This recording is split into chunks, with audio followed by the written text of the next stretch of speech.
بسم اللہ الرحمن الرحیم۔ السلام علیکم ورحمۃ اللہ وبرکاتہ۔ عابد راجہ چینل کی طرف سے آج میں اپنے دوستوں کو رسول اللہ صلی اللہ علیہ وآلہ وسلم کا ایک بہت ہی پیارا فرمان سناؤں گا۔ آپ دوستوں نے اس پر ضرور غور کرنا ہے، اور خاص طور پر عورتوں نے۔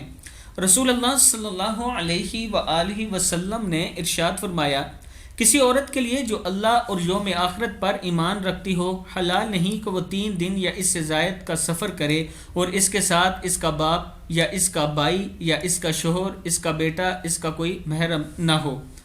ترمذی کی حدیث ہے۔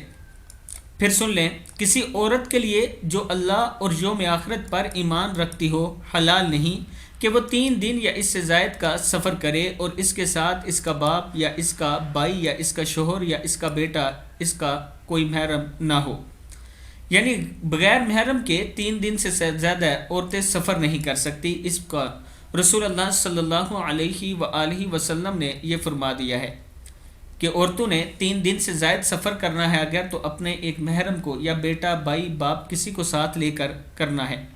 اس ویڈیو کو آپ دوستوں نے آگے ضرور شیئر کرنا ہے۔ السلام علیکم ورحمۃ اللہ وبرکاتہ۔